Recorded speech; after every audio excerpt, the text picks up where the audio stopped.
Scott, first press conference since your decision to sort of move on, if you like. Do you want to go the distance with the Ospreys now?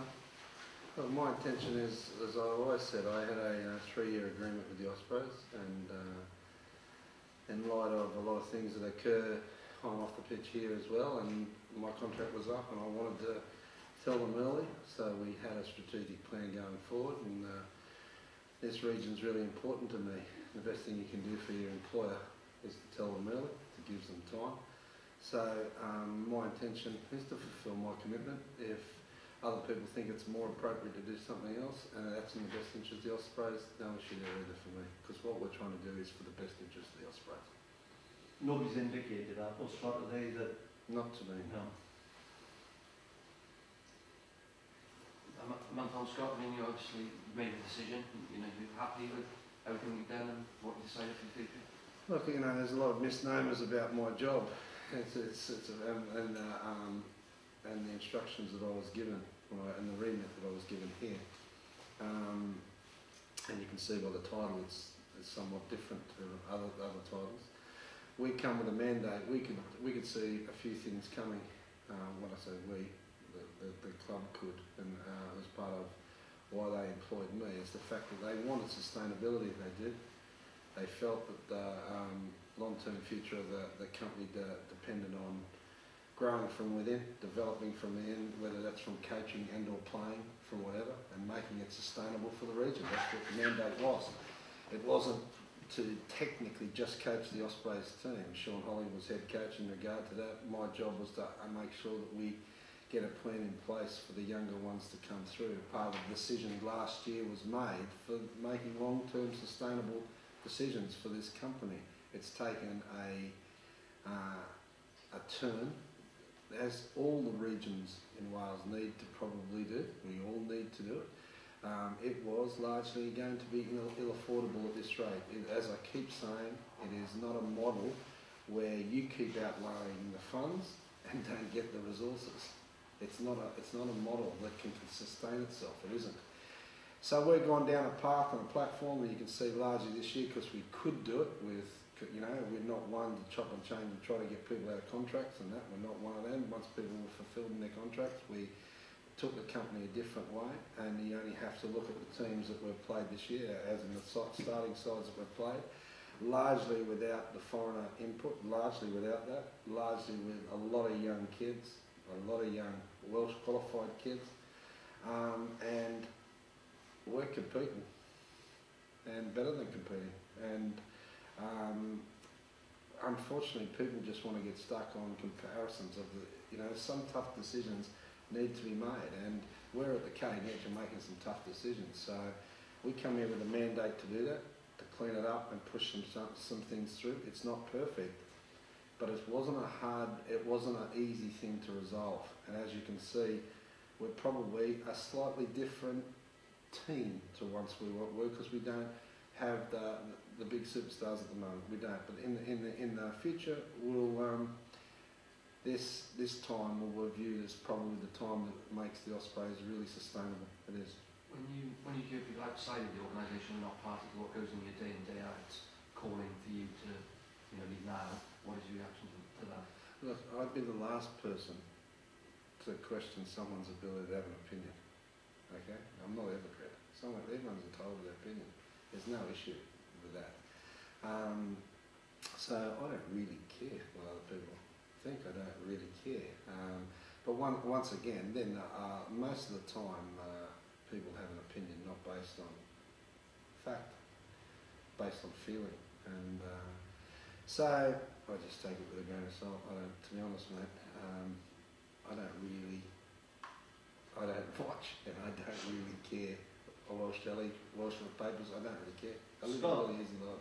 Sorry, do you think history will judge you then, at the Ospreys? I don't care, mate, to be honest. People can do whatever they like. History. We've won a competition here. We're still coming second in the comp here with a largely different squad, and I don't really care if history judges me. I come here, I go to work every day, I give it my best shot with a clear mandate. That's what I come here to do, and I've done what I think and deemed what I think is the right thing to when you take in all things, and all things are commercial as well. Those coaches, Sean and Jonathan, have they grown since you've been here? I think that one of the big things here, I think that their development's been first class for me. I think, and you add on Steve Tandy, you have a look at the mandate of the coaches through a Bridgen now, Steve Lancaster.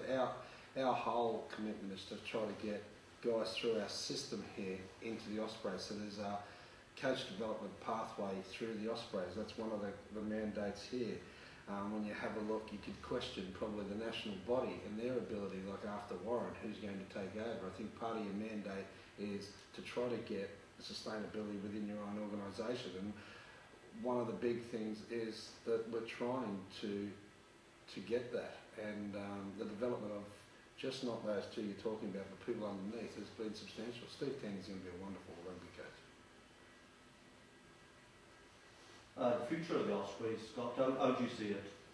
Given financial constraints, look, there's going to be, look, the announcement of the salary cap, it's no different to anyone. We're in a really good position we're not perfect, but some of the decisions that we made last year, we made them on our own volition. We did that. As it's turned out, there's salary cap issues now that's coming into the presses. We're actually, all things considered, and with our retention already, in a pretty good position. We are, because we've made the pain a year earlier, if you like. We've done that, and so we're in a pretty good position. However, look, we're at the cutting edge here now of where Welsh rugby needs to go. That's where we're at. It's nearly like going back to the original assessment of things. Times have changed. It has. We have commercial realities. It's not anyone's fault that the UK and the rest of the world are in the situation that we're in. Financial. It is. It's not. So you've got to question how you run your business and control it. You do. And I've always argued since I've been here, there's something inherently wrong with our model here when you question whether you need or want to sign Welsh international players. Now, there's something wrong inherently with the system that makes you question whether that is right. And that has been my big bugbear. So I think we've got to get something now that ensures everyone's comfortable with having what you want, and that is Welsh kids playing for Wales and playing for your region. But at the moment, it's not cost effective. It isn't. It isn't for anybody, not just the Ospreys, but for anybody. And now I laugh and I smile to myself that all of a sudden other regions are crying out. We've been saying the same thing. We've been saying, however, we were just the squeaky wheel before, weren't we? You know? So I find with a wry smile and somewhat irony that all of a sudden the message has been getting out there, isn't it? Amazing. So what's the answer? I've been saying the same thing for a long time. My opinion hasn't changed. So it's pretty simple. You have a look at the Irish system. Look, I can tell you, I don't know all I don't know the complete panacea to it. I don't. What I will say is, once again, we're in a unique position and a good position. We can look right around at what are the models around the world, have a look at our issues and see which one suits us best. I've got personal views. My view, however, I'll retain that until later, until I leave, and then, however, my personal, my view for Welsh rugby is we've got to find something that you can't have people outlaying money and not getting the resources to use all the time. You can't have that. No business would allow that to happen. You wouldn't go into a business. You just wouldn't do it. Just look at the model. There's something inherently wrong with the model. And it doesn't take a rocket scientist to work that out. It doesn't. So when I look and talk to Ulster, for example, who's a classic comparison, Ulster, and I quote, want more Irish international players. They want more because they get remunerated for more. So this is not going to change, is it, with a participation agreement? Mate, I can't answer those questions. Look, I won't be here to fight that fight. I have a genuine love of this country. I I have a genuine love of where it should sit in the world stage. I understand certainly now the commercial realities that hit our country. When you have a look at, if you have a look at, we're trying to draw the commercial money in the whole of South Wales or the population base of Leinster. That's what you're trying to do, with no other sports at its professional sports at its doorstep, really. So therefore, the market sources are tipping you some way. Now, I'm not an economist. I'm a rugby coach, but I've been in the game long enough to understand you've got to be agile enough to make decisions that get out of your control. You've got to do that. It is inherent. Something is wrong with our system when, one, you question the validity of signing big international players. When you're just looking at your region, something's wrong there. And something's also inherently wrong when we get our elite athletes in the prime of their rugby playing across the borders. There's something wrong with our system, because the beauty of the participation agreement from a national body is the fact that you got your players longer, you could play more test matches, and that's the beauty of that from a national body, and that's a great thing to have. But as soon as the players start to spread across the shores, you're not going to get your prime athletes when you want them. Now, we're not big enough to do that. As I keep saying, the analogy I used, Ireland would have been a different Irish side if Brian O'Driscoll was playing in France for the last 5 or 6, 7 years. They wanted Brian O'Driscoll in Dublin all the time. That's what they wanted. And guess what? We're the same. We are the same. Where I feel, after being in Wales, and I feel having a fair representation of, what I think the average Welsh young kid is, I'd like to see our young kids travel when they're young, a little bit, explore France, Australia, New Zealand while they're young, and I think as Ospreys or regions, we have that obligation to do that, to make them a little self-sufficient, to get them away from mum and dad's cooking, to learn to live abroad a little bit. That's a good thing. That's fantastic. They learn a different culture. They learn different rugby skills, and I think that's wonderful for kids. I think that's wonderful. And if me as a dad, I would encourage that every day of the week.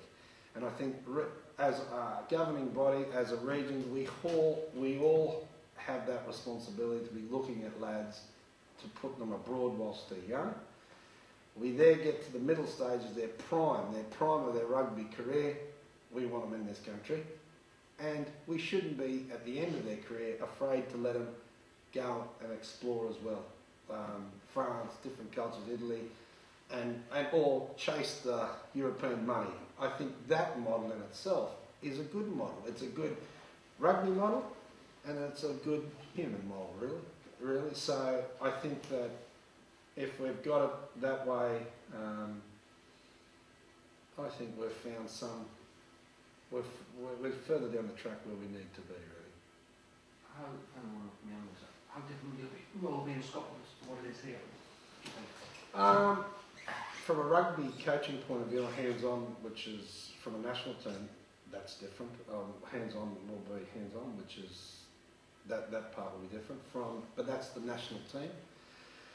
The role of which is broader again will be a lot to do with the elite coaches of that end. So I'll enjoy that part of things as well. So from the national team, I get bored pretty quick. My missus thinks I'm a workaholic. I'm not one of those blokes that can laze around. I'm just not one of those. So I need something to keep me occupied and busy. I do. I just couldn't just coach a national team and just be happy with that lot, if you like. I'm not that way. I'm all in.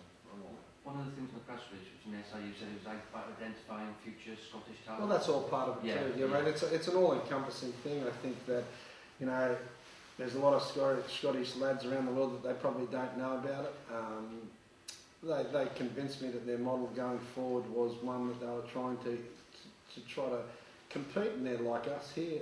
They've got limited market sources as well, haven't they? And limited resources.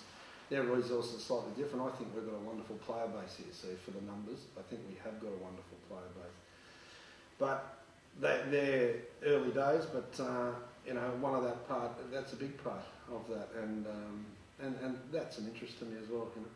What's your thoughts on the Steve Shingler situation? Because that's obviously going to be in your remit in 6 months' time. Look, it's really funny. The only thing I will say about the Steve Shingler thing, I don't know the depths of it yet, because I've got a job to do here. I can't wait 2 hours. It just drives me crazy. But the only thing that I will say, we need to clean it up as a game. This shouldn't be a discussion point. You know, you can't have a situation that it seems to occur that a kid's played 12 times in the same team and he's played once and he qualifies. There's something inherently wrong. Let's make it really clear. Whatever they decide, it's not my place to decide that, once again. Whatever it is, so there is no further discussion. We just say it's yes or no and get on with it. And clearly, if you have a look at, there was a couple of boys that went to Connaught last year and the like, there was the same discussions. So all I'm saying is, let's just all be clear. We shouldn't be discussing it. And that's for everyone's sake, but more importantly, and most importantly, the player itself. So himself, I think he needs to be clear as well, and he's got to be knowledgeable. Now, so I think it's got to be so transparent that everyone's fully aware. So what that is, that's not for me to decide. That's for somebody else to decide. Steve Shingler's not in the Welsh squad. Ashley Jack, Reese Weber. How pleased are you with that? Fantastic. Once again, it goes to show what we've been trying to do. We've been hammering on the door. 2 of those kids that, like I've said for a long time, I think all 3 of those kids are going to be special rugby players at the national level. They are. There's no doubt about it. And let's go through them individually. Justin Tipperick has got every set of skill you could want from a 7. To me, he's a perfect blend between Martin Williams and Warburton. He's a perfect blend of in between. He's got all the skills Martin has, and it's probably not as big as Warby. He isn't, but he can be as physical, and he's got the wonderful gifts. If you played touch footy out there, he'd be one of the first you'd pick, and he's got a heart. I mean, and he's great line forward. What more do you want from a 7? Wonderful player. He reminds me sometimes of a French type 7 that can do a lot of things. He's a wonderful player, and more importantly, he's a wonderful lad. Great. Tick the box. Go. The sky's his limit. Let's meet Reese Webb. When I first got into Reese Webb, seriously, I was in better nick than him. I'm telling you. I looked at him, they're trying to convince me he was a rugby player. A 9? Forget it. Couldn't believe it. Ridiculous. Can't happen. And look at the kid now. He is in fantastic shape. He is what I call a ground down 9. He's on the ground. He's just fantastic. He's just a fantastic 9 from that perspective. And I think, and I look around, I try to be fair as with the other 9s, because there's some quality 9s around in Wales. There's no difference there. But he's got all the gifts. He's a real surprise to me, and it'll be a surprise to you, because I think we might be talking about him in different levels. He's got the ability to do that at the next level. He's made for Test rugby. Make no bones about that.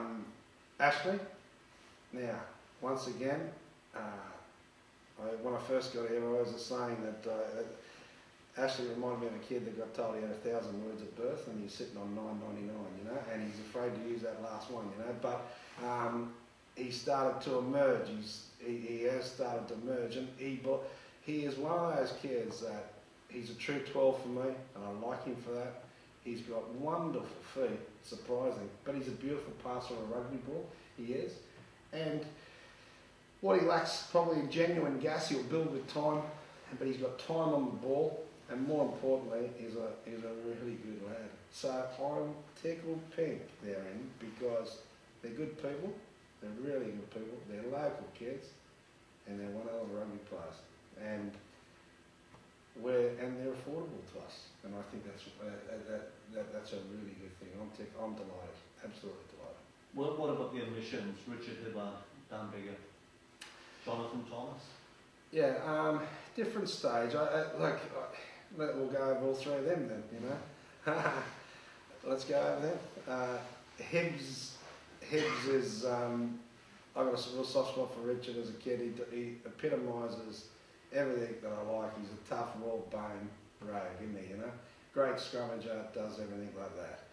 But there's a side to Richard that we love, and the side that lets him down. And he's got to understand that there's our physical requirements all the time, and he's got to acknowledge that all the time. And to compete with opponents that are up against you all the time, you've got to make sure that you're physically at 100%. Richard sometimes can ebb and flow regarding that. As a rugby player, he should be in the team. Physically, sometimes Richard lets himself down. And he wouldn't mind me saying that, because I want his back about it all the bloody time, okay? So, you give people excuse, and they've got the right to take that. But don't look at anyone else. Just concentrate on what you're doing. Should he be there on a rugby ability? Yes, he should. No doubt. Because he's a wonderful rugby player. Okay, from that point of view. JT, let's go to JT. Look, JT's at a different, he's a versatile rugby player, JT. Got a lot of time for JT as a person and a rugby player, I do. They've got a different way in the national team, they have. And that's not wrong for me to say that, that isn't. Has his form warranted him to be in the team? Yes, in comparison to others, it has. But selfishly, we're glad to keep him. We're glad to have him here. And I'm disappointed and gutted for the kid he's not in there, because I still feel JT can hold, has a valuable role for Welsh international rugby. I do think that. Daniel. I keep saying born in the wrong country, Daniel. I know he's, the thing that staggers me at Daniel is everyone just judges him from his persona on the pitch. His persona. I think a lot of what Daniel's issues with, or the Welsh public with Daniel, is his persona on a pitch. If he, off the pitch, he's nothing like that as a lad, he isn't. He just, it's the irony to it. So I think we get caught up on his ability. I think he is born in the wrong country, and I'm disappointed for him, I am, that he's not getting another chance to play there. I think they're pretty strong there anyway. I think with Hookie, Hookie's in it. Yeah. Yeah, Hookie's in it, and Gab's obviously in it. So I think they've got good cover. I can see the logic in that. I'm disappointed for the kid. I am. But really glad we get him, you know, for what that's worth, because he's integral to what we are. We focus on the parents. Yeah. Scott, is there a psychological hurdle about playing in France or regions? Look, I think that would apply to most people, to be fair. They're not easy places to go to, are they? I mean, then look, it's hostile country, it usually is. And they're more difficult obviously when there's something on the line. That's when you go there and they're competing in the same championship that's full on. It's hard. I mean, you only have to look at the French league and how hard it is to win away in the French league. It's, you know, and I remember even going back to when I played over there, you know, off the record, we used to get a lot more money when we went away than we went away. So, you know, it was traditionally that's the way it is. So, not easy to go, and I think the hurdle exists for everyone. I genuinely do that. You know, I mean, we talk about this game a couple of years ago when I felt that we were by far the better rugby team and should have won the game. But those shoulda, woulda, couldas apply to a lot of things, and but that day we were the better team. We didn't get the result. I don't think it's a monkey. You guys talk like that. I think when you all have a look at the French leagues, they're pretty good sides. Even they're not so good ones are pretty good ones. And if there is something at stake, and you're playing them at their home, they are difficult to beat. There is something at stake this week. I mean, it might not be the Heineken Cup quarter-final, but at minimum, you're both going head-to-head for an Amlin Challenge Cup place. Yeah, well, you know, there is something. That's what I'm saying. Yeah. So it's going to be, look, it's going to be a tough area. It is, and you know, it's important for us. We've got the Amlin, and look, stranger things have happened this season. We've taken a lot to occur, but we're still not out of it. You know, so look, at the end of the day, we're going to compete. I'm sure they will, and it will go down to the wire. It will be that, because they are a good rugby team, and so are we. So when you get two good rugby teams, It's going to go down the wall. It's going to be tough over there. We expect that. Would you expect Ryan Jones in selections? Well, I'm still working through that. We'll know that. He's still looking at his injury, and we'll get a couple of fitness tests and know later in the day probably. Is there anyone else who sort of, or is it We're down to the bones and a couple of things. We're just waiting on Johnno, Ian Evans. We've got a couple just lighter loads this week, but I don't think there's anyone else that's really outstanding in regard to that. I think we know we lost George obviously with suspension, and no, I think we're pretty right in the rest of us. Strong with Ian Evans? Just the same hip and that he had before. It's just look, it's nothing for Six Nations concerned. It's just how he pulls up as the league progresses. It's not major. It's only major in the fact that how close to the game. That's all. From that point, there's no issue. How pleased were you with Treviso performance 6 rows? Look, once again, the Italian sides, they're in, look, I think Treviso has been the biggest improver in Europe. I do. As a team, they have. I think, and I just don't mean in Heineken Cup. I say as a team, in a European team, I think they are now. You have to look at how they compete at the Pro 12 and how they've competed this year and last year. People forget that too. Last year, how they compete against all sides. They nearly fall in the category. We played much better. We're happy with that. We are. And Treviso, they're a little bit like the French team. I spoke to their coaches. They were eyeing very much this week at home. And I don't know if that's an excuse or anything, but if you get those sides when they're slightly out and you get on a roll, we'll take it because we needed that and we played well, but we can do better as well. So I think there's an acknowledgement that we're happier, but are we happy? Completely no. But as a coach, you never are. How much would it mean to you, Scott, to finish with a second trophy? Obviously, you won your first year, whether it be Amlin Cup, League, your second in the league. Look, I think, as I keep saying, right at the moment, if you have a look at our form in the Pro 12, considering the sides of the youngish sides that we've put out in there, and to be still sitting second and competing, I think we're doing pretty good. I think there's a lot of people who want that problem, isn't there? And look, the thing about people always ask coaches. I say to players all the time, I don't care about the trophies because I don't keep them. It's they play, they get the card. You want the kids to achieve what they can achieve. That's what you want. For God's sake, it's they play the game. Do I want them to achieve what they can achieve? Yes, I do. Is it about me? No. Who replaces you? Look, I think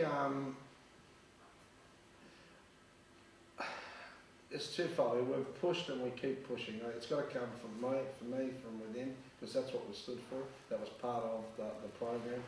We've got to develop and keep developing to make this sustainable. I keep coming back to sustainable professional rugby in Wales. I keep coming back to it.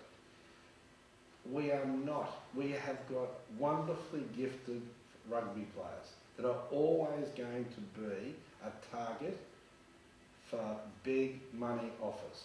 We're always going to have that. Can we always compete with the big money offers? Probably not. The commercial reality and the genuine size of this country probably tells you otherwise. That's what it does. So therefore, we're going to make sure that we're sharp, effective with all our resources. That's what we've got to do, which is part of the mandate when we got in here again. So I would like to see it all come from within. We're a talented race here, we've got talented people, and we've got talented kids. But we've got to be smart. We can compete in the big markets, but we'll have to do it a different way. We'll have to do it our way. Do you think the kind of being first to the party with that gives the Ospreys a kind of real long-term competitive advantage? No doubt about it. Absolutely. No doubt. All the ones that we've retained, this process has been going now for 18 months, it has. And there is no doubt with the guys that we signed and have retained, when you look at, and I know, because we all speak, the pain that other regions are going to go through to solidify squads. Mate, I reckon we're pretty good. Is Adam Jones your one outstanding one? Yeah, I mean that once again, yeah, I suppose that one in an ideal world, I'd like that done, like I would, but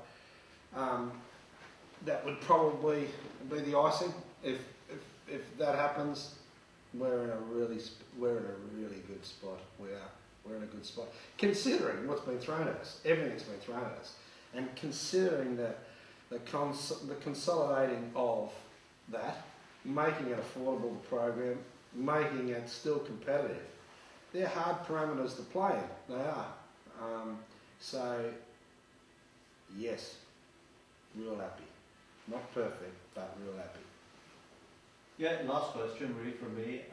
Just to confirm, you'd like to see Sean stepping up and... So it's got to come from... Look, I'm not going to make that decision. It's not my place to say that.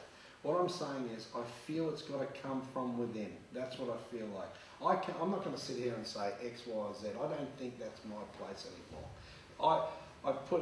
We've put younger ones coming through. We have. I feel that it's not my business as such. But you've asked me a question about what I think in ideal world it should come from within. I believe it should come from within. It's not my place to sit there and say him above him or above him. That's not my place. My place is, for what we set up, it should thrive from then. That's what should happen. And it depends what they do with my role. My role is very different.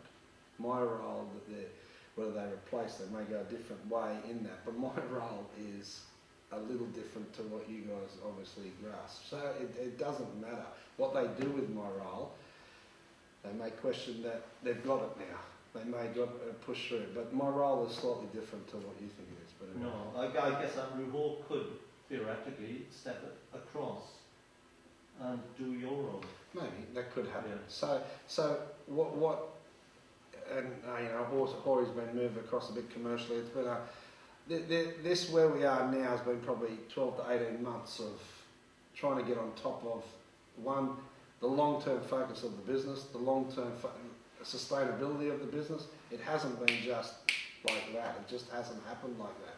But through all things like that, there's been a clear direction, and we're all about making sure we're sustainable, and it's really important that we understand that. And you can say what you like. No one saw the downturn in the economy to the level it has. It hasn't, and we just got to be clear that there's a good Osprey team, and that's part of my job to make sure it's a good Osprey team moving forward.